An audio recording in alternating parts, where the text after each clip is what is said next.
그 다음 세 번째 공공부조에 대해서 살펴볼게요. 지금까지는 사회보험에 대해서 얘기를 했습니다. 그래서 앞서 여러분들께 사회보험과 공공부조의 차이점 내가 여기서 설명을 충분히 했다고 봅니다. 그래서 사회보험은 보험 형태로서 국가가 시행하는 그런 제도의 소득보장정책, 주로 연금제도가 해당이 되잖아요. 근데 공공부조는 세금, 다시 말해서 국가가, 공공이 제공하는 부조다, 어떤 서비스다, 이렇게 볼 수가 있어요. 이 공공부조는, 납입을 했던 적립금을 주는 게 아니죠. 연금은 우리나라는, 적립식을 시행하고 있다라고 했잖아요. 본인이 적립한 금액의 근거로 주는데, 이 공공부조는 적립하지 않죠. 적립하지 않아도 이 국민기초생활보장제도에 의해서 연금을 받을 수 있는 것입니다. 다시 말해서 소득을 보장받을 수 있다라는 것입니다. 좋네요. 연금 내지 않고도 받으니까. 그럼 여러분들 국민기초생활보장제도에 대한 수급자가 되는 것을 바라진 않겠죠. 네. 누구든 바라진 않을 거예요.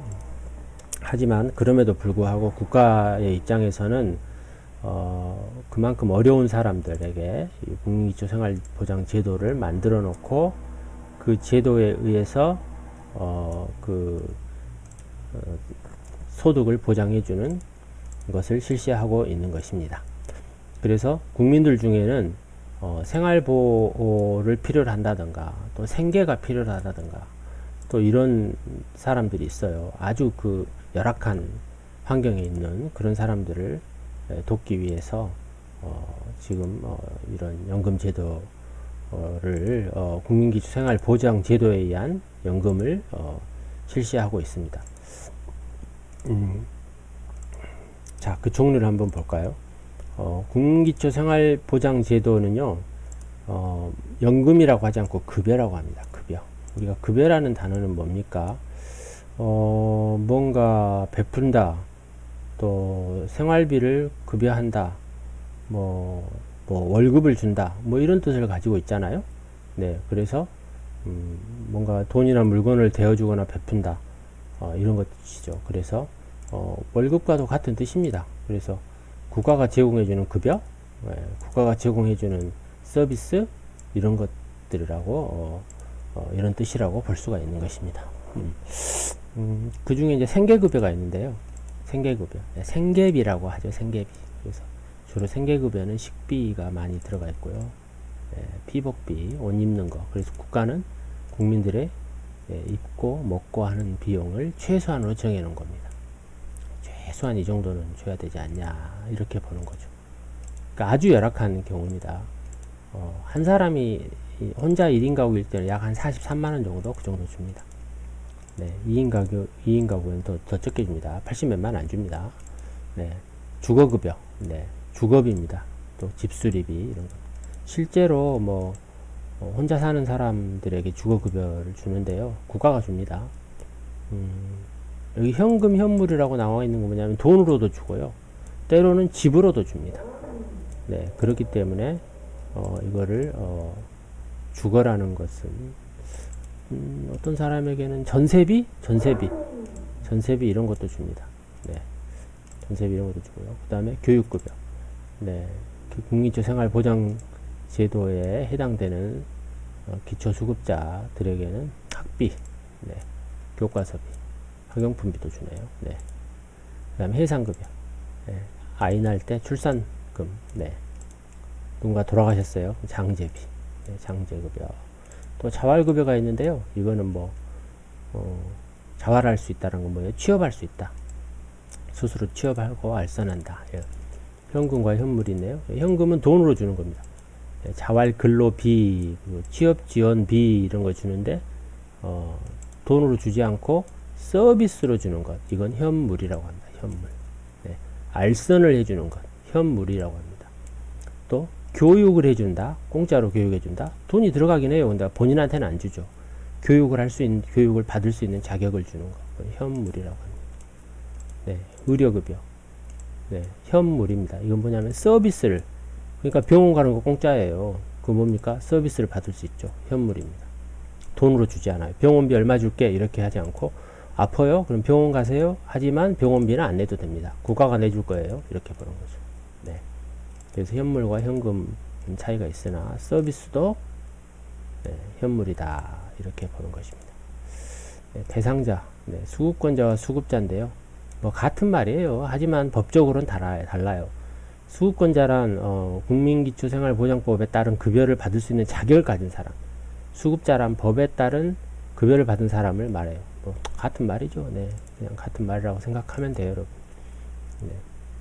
수급권자는 부양 의무자가 없거나 부양자가 있어도 능력이 없거나 부양을 받을 수 없는 자. 네, 소득 인정액이 중위소득 이하인 가구. 네, 소득 인정액이 뭐예요? 네, 소득 인정액. 네, 소득을 평가하죠. 그래서 당신은 한 달에 얼마 벌겠네요. 이렇게 소득을 인정합니다. 네, 중위소득은 뭐예요? 우리나라 전체 가구를 소득을 딱 매겼더니 한 가운데 중위소득이라고 하죠. 중위소득 이하. 그러니까 우리나라 전체 소득으로 봤을 때 절반 수준 이하인 가구에 해당되는 겁니다. 네. 네, 그래서 중위소득의 29에서 50% 해당되는 경우에는 생계의료 주거급여를 지원받을 수가 있습니다. 네. 근데 이거 따로 심사를 해요. 이렇게 정확히 몇 %다 이렇게 해서 누군 된다 이렇게 말할 수 없고요. 네, 자산조사를 거치고요. 각 동사무소나 이런 데서 우리 국민기초생활보장제도 이 대상자를 심사를 따로 거칩니다. 네. 이런 사람들에게 뭘 주냐? 바로 기초연금을 줍니다. 기초연금.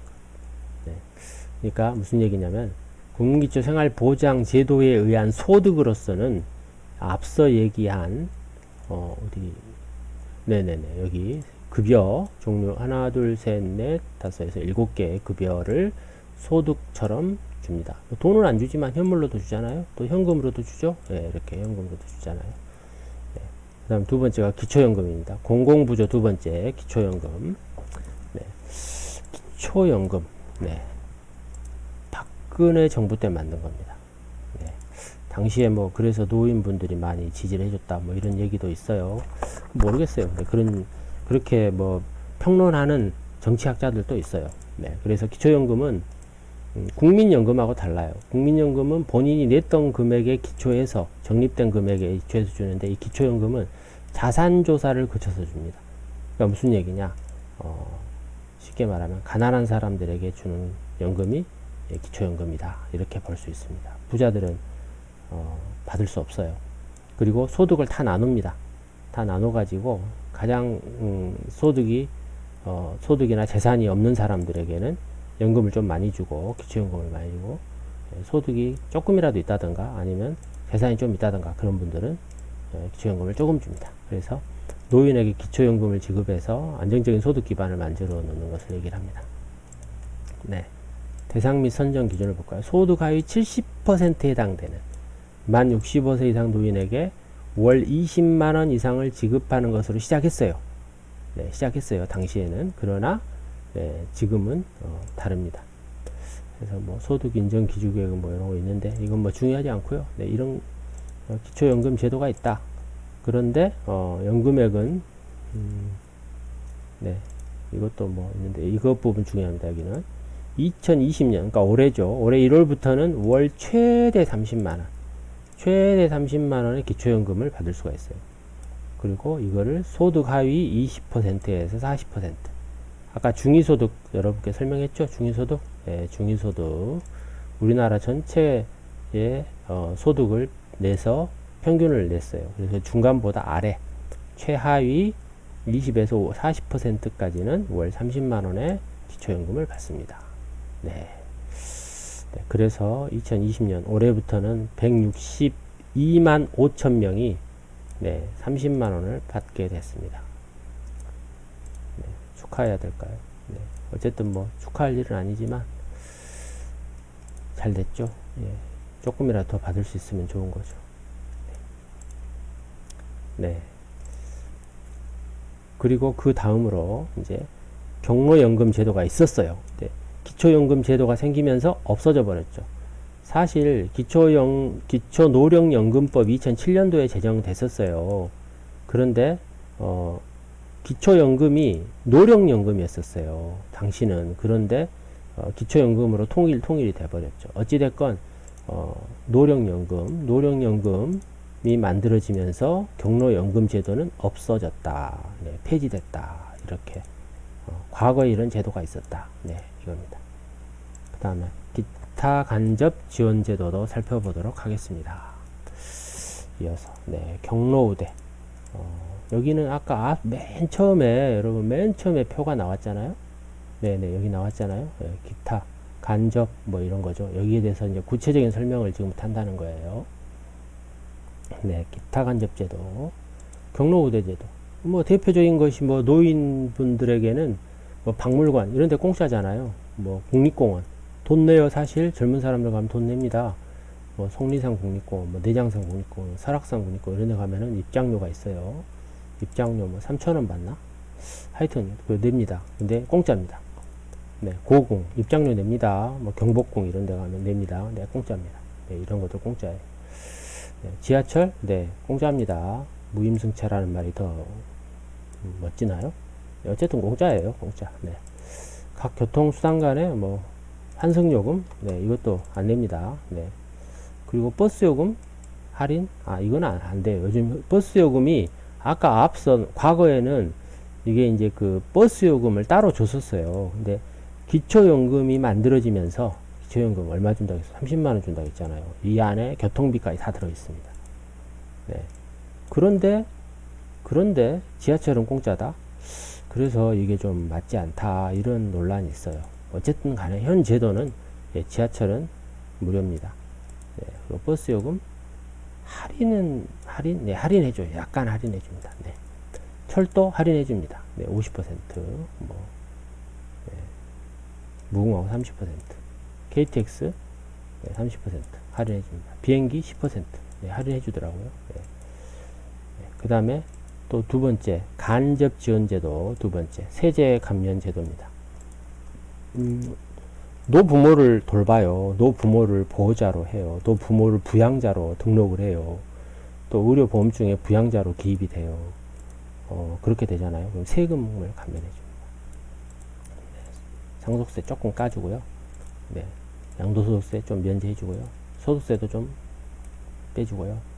주택분양 우선권 이거 줍니다. 이거 요즘 아파트 뭐 구입하신 분들 이거 활용 잘하신 분들 있더라고요. 네. 노부부 뭐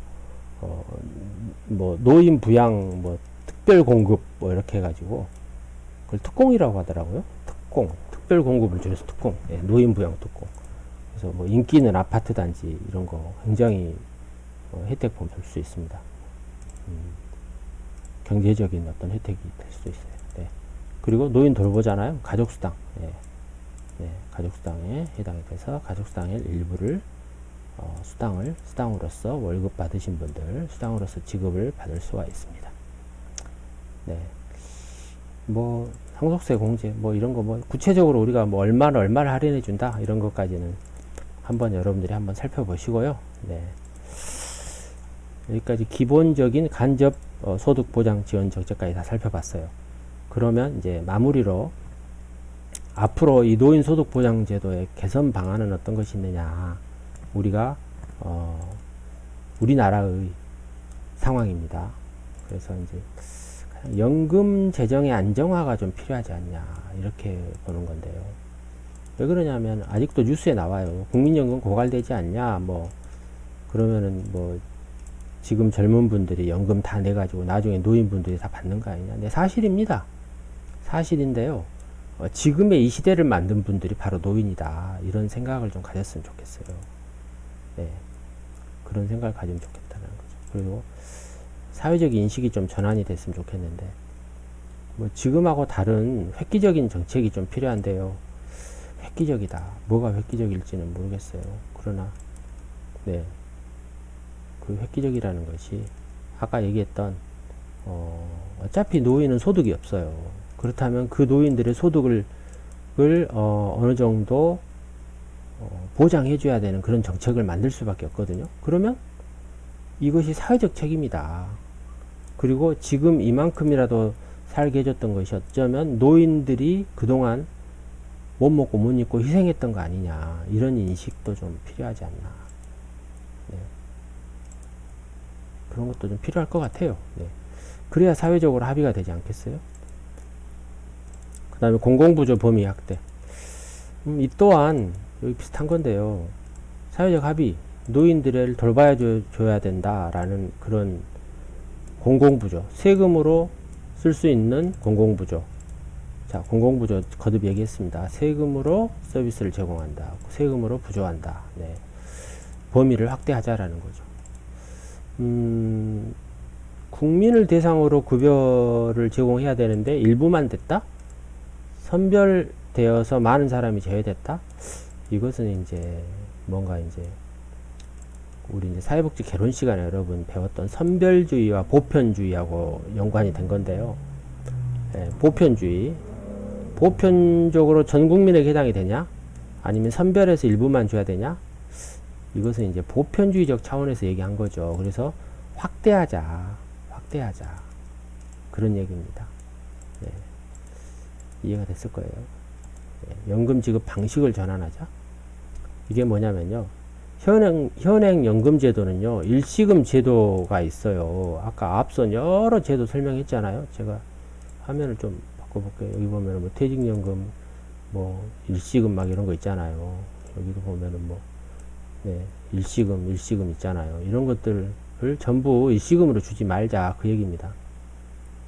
그 왜 일시금으로 주지 말자. 그 얘기냐면, 일시금으로 주면 수령자가 원금을 탕진할 가능성이 있다라는 거예요. 어떤 분이 한 직장에 30년, 40년 다녔어요. 근데 그분이 퇴직해가지고 무슨 사업을 해요. 잘 될 가능성이 좀 낮잖아요. 그러면 그 원금을 탕진해버려요. 그러면 또 생활고에 시달려요.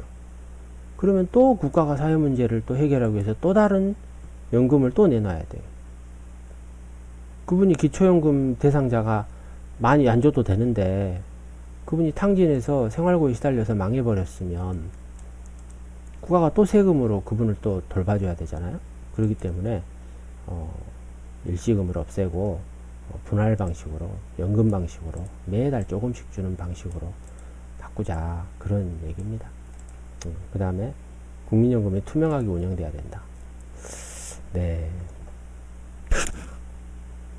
투명하게 운영? 네, 투명하게 운영하는 것은 당연하죠. 왜냐하면 국민들의 연금을 수백조를 갖다가 운용하는데, 거기는 운영이라고 않고요, 운용이라고 합니다. 운용. 네, 운용이라고 합니다. 이게 무슨 얘기냐면요, 국민연금을 가만히 놔둘 수는 없잖아요. 그걸 투자를 합니다. 이를테면 뭐 땅도 사고요, 뭐 주식도 사고요, 뭐 국가 채권도 사고요. 그렇게 해서 국민연금 자체에서 투자를 해서 돈을 법니다. 그렇게 해서 운용을 한다는 거예요. 운용. 그래서 적절하게 사용한다는 거죠. 적절하게. 자원을 효율적으로 사용한다. 네. 그래서 기존이 이를테면은 100조다. 그러면 잘 운용하면은 120조가 될 수 있겠죠. 네. 근데 또 잘 운용 못하면 어쩔까요? 그것도 걱정이네요. 근데 잘할 수 있어요. 왜 그러냐? 국가가 설마 국민연금을 망하게 만들어 놓진 않잖아요. 그래서 국민연금 관리공단 이사장, 이분이 제일 높은 분인데요.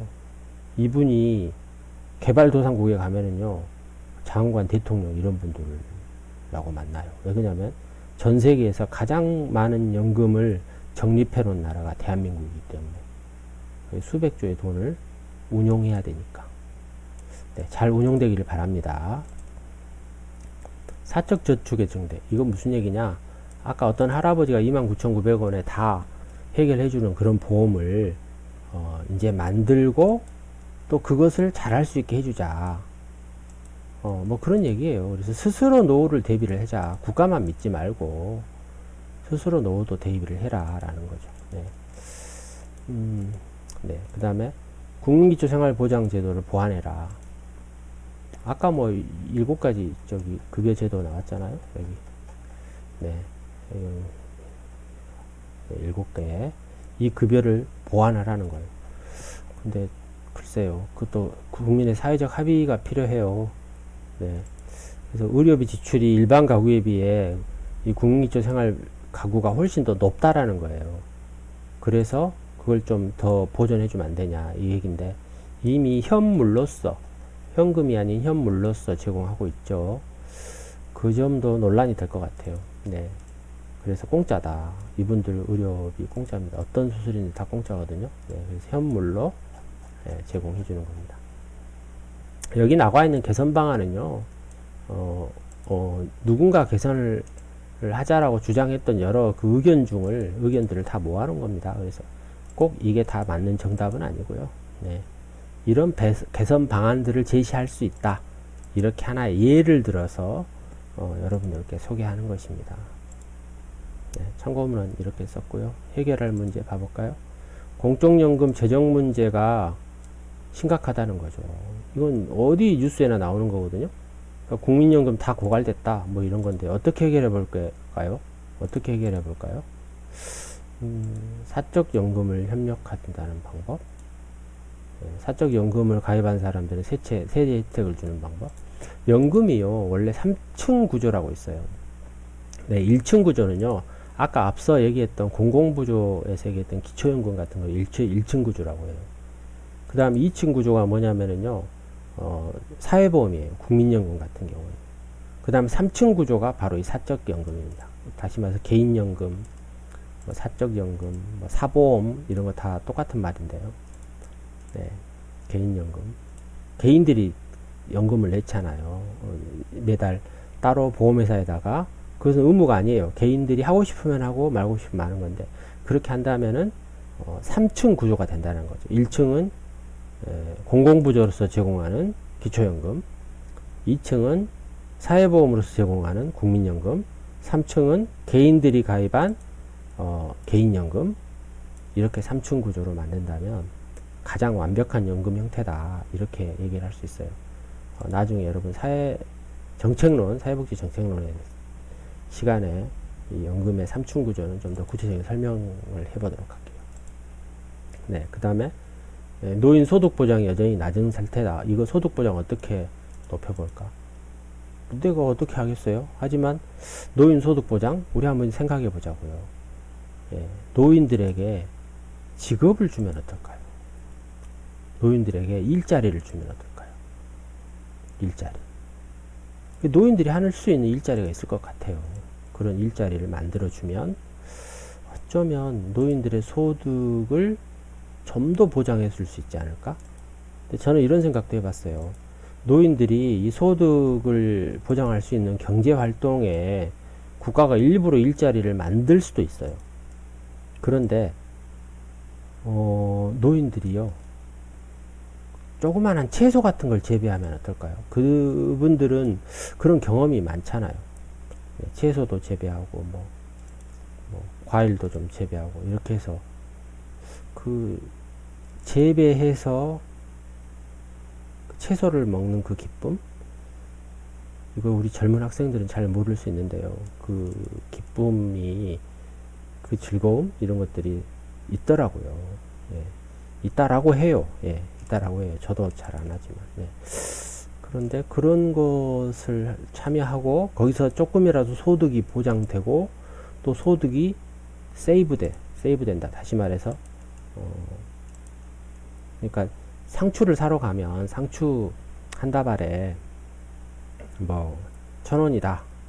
그런데 상추를 재배했어요. 상추 살 필요 없잖아요. 1,000원 절약됐네요. 네, 그것도 일종의 소득 보장이다. 이렇게 볼 수 있는 것입니다. 네, 여기까지 노인복지 제3주제 노인소득보장 정책에 대해서 살펴봤습니다. 감사합니다.